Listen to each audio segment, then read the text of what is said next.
Assalamualaikum warahmatullahi wabarakatuh. Halo semuanya, selamat datang di video pembelajaran farmakoterapi.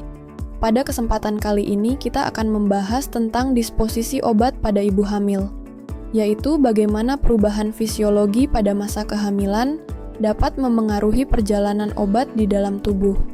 Materi ini sangat penting dipahami karena berkaitan erat dengan keamanan terapi, baik bagi ibu maupun janin yang dikandung.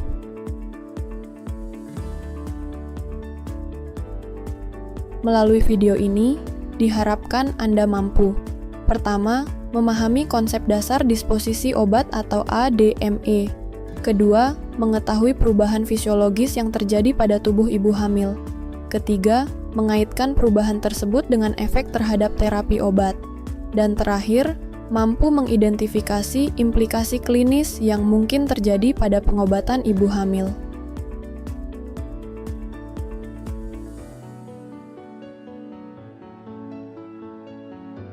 Disposisi obat menggambarkan perjalanan obat setelah masuk ke dalam tubuh. Obat akan melewati tahap absorpsi, distribusi, metabolisme, serta ekskresi. Pada ibu hamil, keempat proses ini mengalami perubahan akibat adaptasi fisiologis selama kehamilan. Selama kehamilan, tubuh ibu mengalami banyak perubahan untuk mendukung pertumbuhan janin. Volume plasma meningkat, sehingga darah menjadi lebih encer. Motilitas usus menurun karena pengaruh hormon progesteron. Aktivitas enzim hati juga berubah. Ada yang meningkat dan ada yang menurun. Selain itu, laju filtrasi glomerulus di ginjal meningkat hingga 50%. Semua perubahan ini berpengaruh terhadap kadar obat di dalam tubuh.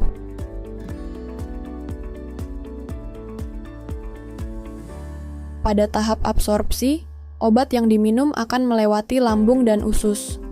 Pada ibu hamil, motilitas usus yang lebih lambat dan peningkatan pH lambung menyebabkan proses absorpsi menjadi sedikit berubah. Beberapa obat mungkin diserap lebih lambat sehingga onset kerjanya tertunda.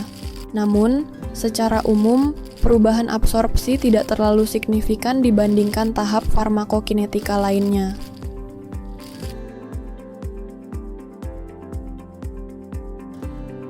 Distribusi obat pada ibu hamil sangat dipengaruhi oleh peningkatan volume plasma dan penumpukan lemak tubuh. Hal ini membuat obat yang larut dalam lemak lebih mudah tersimpan, sedangkan obat yang terikat protein bisa lebih banyak dalam bentuk bebas karena kadar albumin menurun. Akibatnya, konsentrasi obat bebas meningkat sehingga efek farmakologis maupun toksisitasnya bisa bertambah. Metabolisme obat terutama berlangsung di hati dengan bantuan enzim sitokrom P450.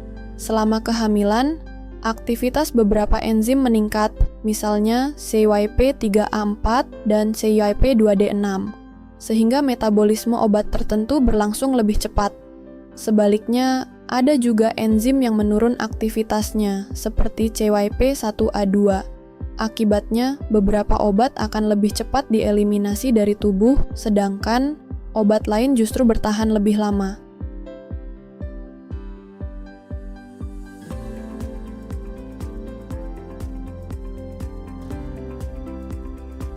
Perubahan besar juga terjadi pada tahap ekskresi. Laju filtrasi glomerulus di ginjal meningkat sekitar 50%. Hal ini menyebabkan obat-obatan yang diekskresikan terutama melalui ginjal, misalnya antibiotik beta-laktam, lebih cepat dibuang dari tubuh.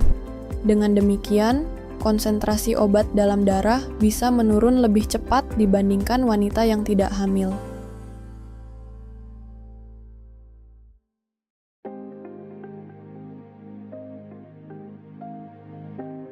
Semua perubahan farmakokinetika ini memiliki implikasi klinis yang penting.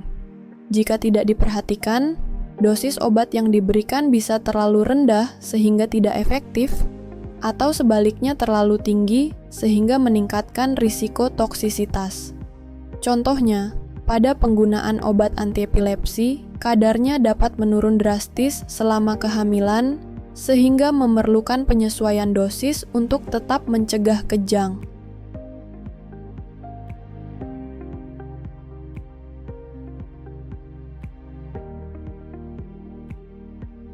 Obat yang dikonsumsi ibu hamil tidak hanya memengaruhi tubuh ibu, tetapi juga dapat mencapai janin melalui plasenta. Beberapa obat bisa menimbulkan dampak serius, mulai dari gangguan pertumbuhan, cacat bawaan, hingga efek toksik pada organ janin yang masih berkembang. Pengaruh obat sangat bergantung pada jenis obat, dosis, lama penggunaan, serta usia kehamilan. Pada trimester pertama, risiko terbesar adalah terjadinya kelainan bawaan karena organ janin sedang terbentuk. Sedangkan pada trimester kedua dan ketiga, obat lebih sering memengaruhi pertumbuhan dan fungsi organ. Oleh karena itu, pemilihan obat pada ibu hamil harus dilakukan secara hati-hati, hanya jika manfaatnya lebih besar daripada risikonya, dan selalu dengan pertimbangan terapi yang rasional.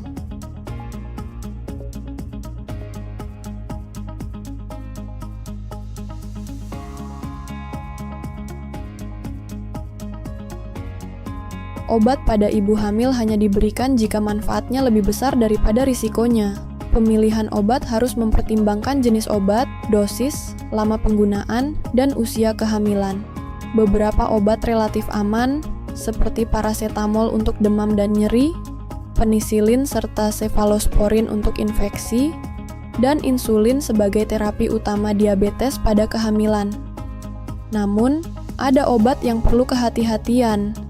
Contohnya, antiepilepsi yang berisiko teratogenik, serta antihipertensi yang lebih aman menggunakan metildopa atau labetalol dibandingkan ACE inhibitor. Sebaliknya, ada obat yang sebaiknya dihindari, seperti tetrasiklin, ACE inhibitor, warfarin, dan isotretinoin, karena dapat menimbulkan dampak serius pada janin. Strategi terbaik adalah menggunakan dosis efektif terendah, menghindari penggunaan banyak obat sekaligus, dan memperhatikan trimester kehamilan, karena trimester pertama adalah periode risiko teratogenik paling tinggi.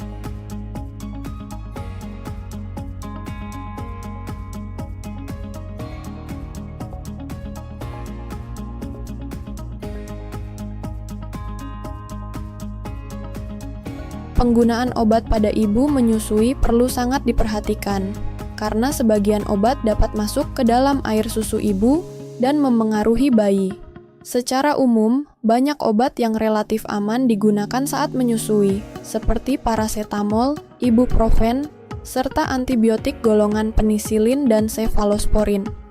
Obat-obat ini hanya masuk dalam jumlah kecil ke ASI dan tidak menimbulkan efek berbahaya pada bayi. Namun, ada beberapa obat yang perlu dihindari, misalnya kloramfenikol, tetrasiklin, litium, serta obat sitotoksik karena dapat menimbulkan efek toksik pada bayi. Strategi terbaik adalah memilih obat dengan keamanan terbukti, menggunakan dosis efektif terendah, dan bila memungkinkan, mengatur waktu konsumsi obat segera setelah menyusui agar kadar obat dalam ASI minimal.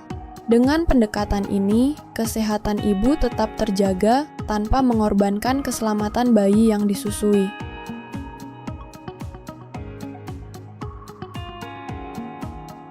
Dapat kita simpulkan bahwa pada ibu hamil terjadi penurunan absorpsi, distribusi yang berubah akibat volume plasma dan ikatan protein, metabolisme yang bervariasi tergantung jenis enzim hati, serta ekskresi ginjal yang meningkat. Oleh karena itu, terapi obat pada ibu hamil harus dipersonalisasi sesuai kondisi fisiologis dan jenis obat yang digunakan.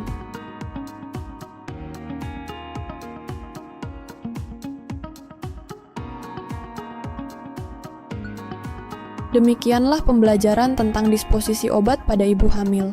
Semoga materi ini membantu Anda memahami pentingnya penyesuaian terapi.